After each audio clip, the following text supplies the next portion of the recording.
모든 영상에 소개하는 내용들은 각자의 판단에 맡깁니다. 리 에이스 채널은 항상 모든 영상에 있어서 유료로 하는 것들은 신중하게 결정하시는 것이라고 말씀드립니다. 아울러 무료로 하는 것들 역시 각자의 판단으로 선택해서 결정하시는 점이라는 것을 강조드립니다. 안녕하세요, 리 에이스입니다. 자, 여러분들, 이번 시간은 바이낸스, 이 고팍스도 적신호가 왔습니다. 자, 일단 SEC와의 전쟁이 선포가 됐는데 과연 어떠한 내용인지 이번 영상을 통해서 하나씩 설명해 드릴 테니 영상 한번 끝까지 봐주시면 좋겠습니다. 자, 그러면 지금부터 한번 시작해 볼 수 있도록 할게요. 자, 일단은 여러분들, 바이낸스의 현재 가격 많이 떨어진 상태입니다. 25,961달러 이렇게 되어 있네요. 뭔가 굉장히 많이 하락했다라는 걸 볼 수 있어요. 3만 달러도 넘었을 때가 불과 얼마 전이었는데 갑자기 이렇게 엄청나게 떨어졌다라는 거. 사실 비트가 이렇게 휘청이는데 다른 것들은 당연히 더 많이 휘청일 수밖에 없겠죠. 2146달러 뭐 이렇게 된 게 별로 공감이 안 간다면 리플 같은 거 한번 보시면 될 거예요. 뭐 리플은 이렇게 좀 많이 올라간 것처럼 보여요. 뭐 이오스를 한번 볼까요? 자, 이오스 보면 여러분들 가관이죠. 자, 1.95달러였던 게 0.5가 됐습니다. 자, 4분의 1 토막이 났다라는 거예요. 엄청나게 많이 떨어졌습니다. 자, 이런 게 결국에는 뭐예요? SEC의 영향을 많이 받겠죠. SEC가 최근에는 어떻게 됐습니까? 뭘 했어요? 자, 코인베이스하고 그 다음에 바이낸스를 상대로 이 문제를 제기했죠. 그죠? 그러다 보니까 지금 상당히 이런 부분이 시간이 걸릴 것 같고, 한편 이런 부분에 미 하원 의원이 SEC 위원장 해임 법안 이 제출을 했다라고 합니다. 그래서 이 내용을 좀 더 살펴보면 이게 도대체 무엇일까? 자, 보시면 12일 외신들에 따르면 공화당 이렇게 소속 워런 데이비스 의원이 SEC 안정화법을 제정을 추진하고 나섰다 해가지고, 여기 보면 갠슬러 SEC 위원장의 해임안이 포함이 됐다라고 했고, 포괄적인 SEC 위원장으로부터 미국 자본시장을 보호해야 한다라고 주장을 했고, 지속적인 권력 남용을 막고 앞으로 수년 동안 시장의 이익을 잘 보호하라는 법안의 목적이라고 해서 진정한 개혁을 하고 갠슬러 위원장을 해임해야 할 때라고 강조했다고 합니다. 그래서 올해 초에 이 법안의 추진 의사를 밝힌 바가 있다라고 얘기했는데, 자, 좀 더 내용을 살펴보면은 바이낸스가 법원에 SEC 제소 반대 동의서를 제출했다라는 내용이 있어요. SEC 제소 적법 절차 거쳤는지 의문이 든다라고 얘기를 했고, 13일 디크립토와 더블록에 따르면은 바이낸스는 미국 컬럼비아 특별구 지원 법원에 지방법원에 SEC의 기소에 반대하는 20개 이상의 동의서와 신고서를 제출했대요.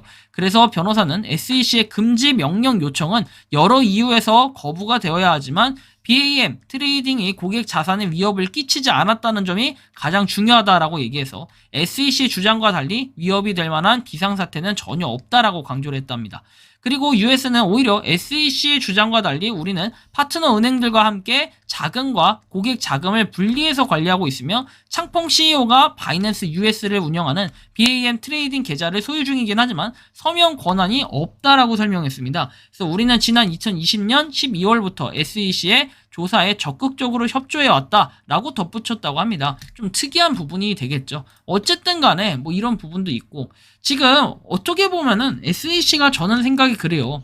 아니, 이렇게 문제가 심각했다라고 판단을 한다면은 진작에 코인베이스라든지 아니면 바이낸스라든지 이런 곳들을 진작에 고소를 했어야 되는 게 맞는 거 아니겠냐, 그쵸? 여기 상대로 소송 제기를 갖다가 왜 한참 지나서 하필 때는 바야흐로 2023년 6월에 이거를 제기해가지고 지금 오히려 이것이 잘못됐다라고 얘기하면서 뭔가 바로잡겠다라고 얘기하지만 실제로 여기에 묶여있는 투자자분들은 어떨까요? 그 사람들은 투자자가 아니라 투기꾼으로 생각하는 걸까요? 이런 부분도 한번 좀 생각해 볼 필요는 있겠다라는 겁니다.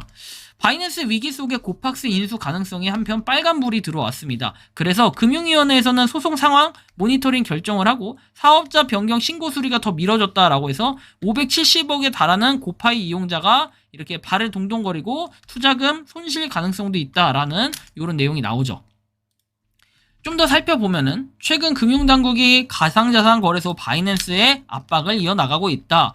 그리고 고팍스 인수를 통한 한국 시장 진출마저 불투명해질 것이라는 우울한 전망이 나온다라고 얘기해서 SEC 같은 경우에 어쨌든 바이낸스 CEO에 대한 소송을 제기를 했고, 바이낸스 자오 CEO는 수십억 달러에 달하는 고객 자산을 이용해 이득을 얻었지만 고객 자산을 큰 위험에 노출했다라면서 소송 배경을 설명했다 얘기하는데 참 SEC가 보면은 저는 이게 맞나. 그리고 여러분들이 얼마 전 기사 제가 언급해드릴 때 뭐라고 했습니까? 바이낸스에 결국에는 자리 하나 달라 뭐 이런 식으로 얘기했는데 결국 그 자리 안 주니까 이렇게 지금 땡깡 부리는 거 아니냐 이런 말을 하기도 했었습니다. 자, 그래서 뭐 그게 확실하게 사실일지 아닐지 모르겠지만 일단 그런 내용들이 떠오르고 있다라는 거. 그리고 여기에 고객 자산을 몰래 별도의 가상자산 관련 업체에 송금을 한 뒤 바이낸스에서 거래되는 가상자산에 투자하려고 해서 거래량을 실제보다 부풀렸다는 지적이다. 제가 여기서 한번 우리나라랑 비교를 해봅시다. 우리나라 업비트, 빗썸, 그쵸? 코인원, 코빗, 코빗은 K인가요? 아무튼 이런 곳들이 있는데 도대체 이런 곳들의 이 4대 거래소에서는 어떻게 여기도 우리나라에선 가장 큰 거래소라고 얘기를 하잖아요. 그렇죠? 이런 곳들이 특히 업비트나 빗썸 같은 경우에 그렇게 인정을 하고 있고 바이낸스 같은 경우에는 전 세계적으로 가장 큰 거래소라고 인정을 하고 있고 사실 국내에서 업비트나 빗썸이 이렇게 됐을 때 분명히 문제들이 많아서 코인들이 폭락을 했을 때도 다시 한 번에 회복을 했어요. 어쨌든 그렇죠? 바이낸스 이제 세계 최대 거래소예요. 근데 여기가 문제가 돼서 박살이 나면은 솔직히 그냥 코인 시장 문 닫아라밖에 얘기가 안 되는 거예요. 근데 SEC가 과연 이렇게 지금 얘기를 한다라는 것 자체가 말이 되냐는 거예요. 바이낸스와 자오 CEO가 이 수십억 달러에 달하는 고객 자산을 이용해서 이득을 얻었는데 큰 위험에 노출했다. 오히려 큰 위험에 노출하는 거는 지금 SEC가 하는 행동들이 아닐까 저는 이런 말씀을 좀 드리고 싶은 거예요. 우리 열심히 투자하고 있어요. 그렇죠? 코인으로 투자한다라는 얘기 많이 하잖아요. 근데 참 이런 걸 보면은 선제적 조치 차원으로 풀이가 된다라고 얘기해서 압박하는 거라고 합니다.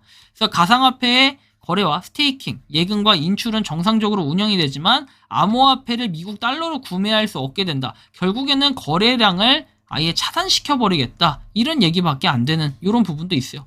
고팍스 같은 경우에는 어쨌든 3월 7일 등기 임원 변경 신고서를 제출했는데 수리를 보류한 상황이고 이러다 보니까 고파이의 이자 지급 일자가 점차 미뤄지고 있어가지고 걱정이 많이 되지 않을까. 이제 고팍스 같은 경우에도 조금 적신호가 뜬 상황이고 이런 상황에 여기 보시는 것처럼 원금과 이자라고 해서 현재 총 576억이라고 합니다. 그렇죠. 인수계약 체결 당시에는 원금과 이자 전액을 상환하기로 했는데 700억 중에 25%는 1차 선지급이 됐고 75%에 해당하는 금액은 신고 수리 후에 지급한다는 방식인데 이럴 경우에 만약에 신고 수리가 되지 않는다라고 하면은 상당히 큰 문제가 될 거고 또 하나는 이자가 계속해서 쌓이기 때문에 이런 식으로 했을 때는 좀 문제가 커질 것 같아요. 투자자도 문제겠지만 어때요? 이 고팍스 거래소도 상당히 큰 문제가 있을 것 같아요. 제가 물론 이런 부분 때문에 해제하는 건 아니겠지만 과거에 고팍스 같은 경우에는 제가 쓰지 않은 이유가 지역은행에다 이걸 넣어놔가지고 요걸 통해서 연계해서 써야 되는 요런 부분에 좀 안타까움이 있었어요. 그래서 저 같은 경우는 솔직히 사용의 불편함 이런 것들도 좀 있고 나중에 문제가 터졌을 때 내가 돈을 찾아야 할 때 실제로 일이 터지면 그 지역은행에 직접 가가지고 뭔가 해결을 해야 되는 이런 부분인데 그 지역 주변에 살지 않는 사람들은 어때? 이게 전북은행인가 그럴 거거든요. 근데 그 지역에 살지 않는 사람들은 상당히 또 제한적인 부분이 있다라는 거예요.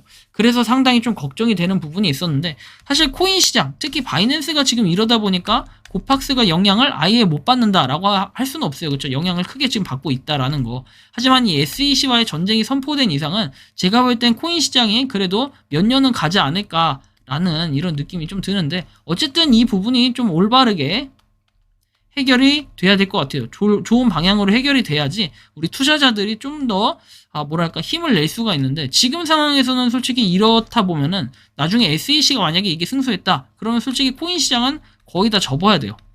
지금도 뭐 프로젝트들이 접고 있다라고 해서 매틱이라든지 에이다 뭐 등등 에이다에서는 얼마 전에 카르다노가 언급할 때는 이 많은 프로젝트들이 이 사업을 접을 것이다 이렇게 얘기를 했는데 사실 이거는 옛날부터 21년도부터 예견돼 있던 거는 잡코인들에 대해서 뭔가 때려잡아야 되는데 이제 잡코인들 때려잡고 하는 시기가 얼마 안 남은 것 같아요. 제가 볼 땐 23년 말 그쵸? 그리고 2024년 이쯤이면은 어느 정도의 코인들은 정리가 되지 않을까라는 생각이 듭니다. 그러면서 남아있는 코인들이 하나하나씩 올라가지 않을까 하는 예상은 되고 있는데 어떻게 될지 아무도 알 수 없기 때문에 좀 더 기다려봐야 될 것 같다라는 이런 말씀까지 드리면서 이 바이낸스와 고팍스 그리고 SEC 이런 거에 대한 현황을 좀 말씀드렸고요. 이번 영상은 여기서 마치는 걸로 하겠습니다. 도움이 되셨다면 구독과 좋아요, 알림 설정 부탁드리겠습니다. 리 에이스였습니다. 감사합니다. 평소에 궁금하셨지만 내가 시도해보기 어렵거나 시간 낭비하고 싶진 않고 새로운 제보를 해주실 분들께서는 아래의 주소로 메일을 보내주시면 제가 해결해드리겠습니다. 단톡방은 유튜브 검색창에 소통창구를 개설했습니다를 검색해주셔서 확인하시면 됩니다. 아울러 채널 멤버십 가입 시 다양한 혜택을 누리실 수 있으니 참고해주시기 바랍니다. 시청해주셔서 감사합니다.